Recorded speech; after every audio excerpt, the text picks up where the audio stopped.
আমার মেয়েরে আমার আপন মানুষের মধ্যে করছে, আমার পাশে পাশে রয়েছে, তার আড়াল লোক চোখের আড়ালে রয়েছে। আমি আশা করি দ্রুত প্রশাসনের লোকজন তাদেরকে ধরতে সক্ষম হবে ইনশাল্লাহ।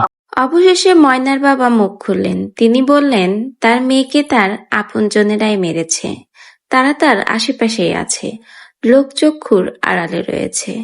ময়নার আব্বা ময়নার মা এবং চাচাকে ইঙ্গিত করেই এই কথাগুলো বলেছে। সামাজিক যোগাযোগ মাধ্যমে এরকম একটা নিউজ ছড়িয়ে পড়েছে। সামাজিক যোগাযোগ মাধ্যমের একটা লেখা থেকে জানা যায় ময়নার মা এবং ময়নার চাচা পরকীয়ায় লিপ্ত ছিল এবং ময়না তার মা এবং চাচাকে বলে সে সব তার বাবাকে জানিয়ে দিবে। এটাই যেন ময়নার জীবনের সব থেকে বিপদ হয়ে দাঁড়ালো। এরপর থেকেই ময়নার মা সবসময় চাইতো যেন ময়নাকে যেভাবেই হোক দুনিয়া থেকেই সরিয়ে দিতে হবে।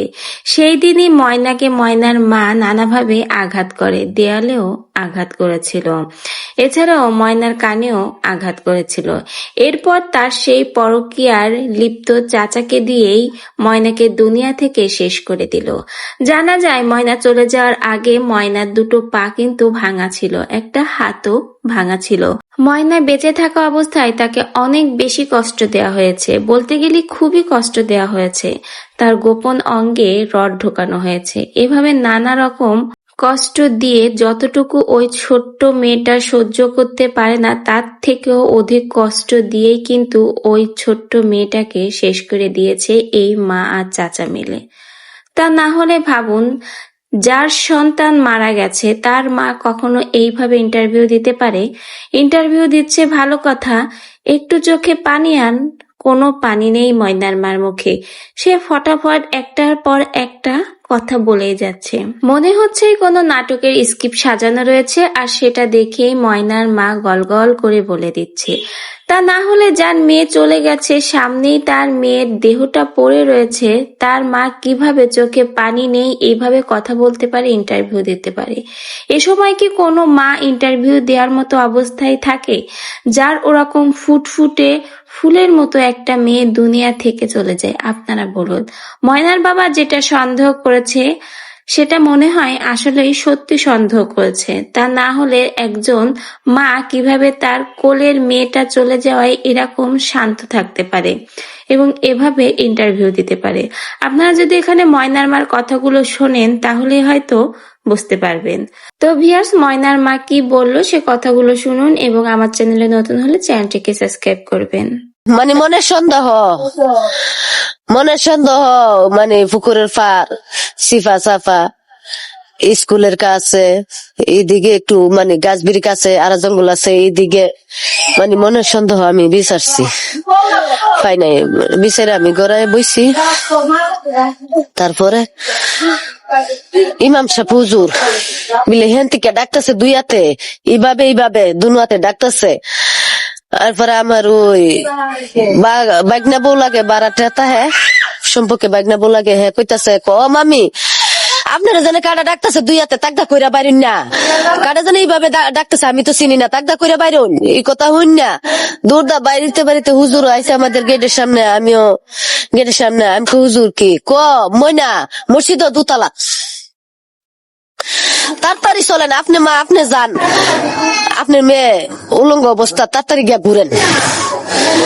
আমি উলঙ্গ দেখা ধরছি না, এই কথা কইছে। পরে আমি দূরদা গেছি, রাস্তা দূর দিছি, দূরের সাথে ওই আমার বাসুরের ঘর রাস্তা কিনার, ও ভাই তাকদা কইরা বাইরে না, আমার ময়না মসজিদ ভাই তাড়াতাড়ি বাইরে, ও ভাই ও বিশালের আব্বা ঘুমাই দিছুন, তাড়াতাড়ি বাইরে না, আমার ময়না মসজিদ দুতলা, আমার ময়না দুতলা ভাই, ও বাইরেছে। আমি ও গেছি গা, বুলা মানুষ সাথে দূরদা গেছে, গিয়া দি আমার মায়ের গলার মধ্যে সেলোয়ারটা উল্লা ফাঁসি লটকায়া হাডি বিলে এটা এনতে রাখছে। SS5 এর জুমনে আমি দেখলাম সেলোয়ারের নিচটা দিয়া হাডিটার মধ্যে গিটু দিছে,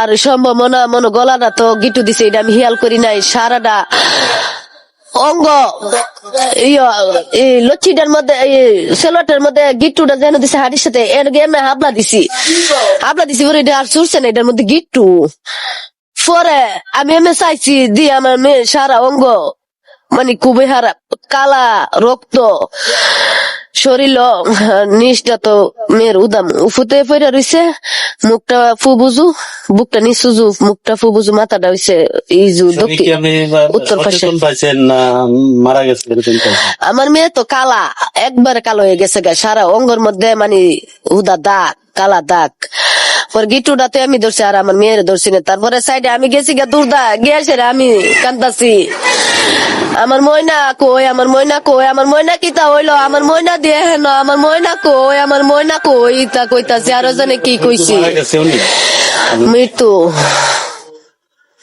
পরে আমরা এলাকার কি জানছে নাকি মসজিদের ভিতর তো চিল্লা চিল্লি কিয়ামত মসজিদের ভিতর মানুষের সবাই তো সারা রাত্রে উজাগর সবাই একটু মানে সকালবেলা ঘুমাইছিল এই চিল্লা চিল্লি উন্না সবাই উঠে গেছে গা। আমি তো সবার সাথে মিলদা চলছি আমার বাড়ির ঘর এরকম আমার সন্দেহ আয় না আমার নিজের বাড়িতে আমার ফ্যামিলির যে আমার দাদা শ্বশুরের যে আত্মীয় স্বজন এরকম সন্দেহ আমার আয় না।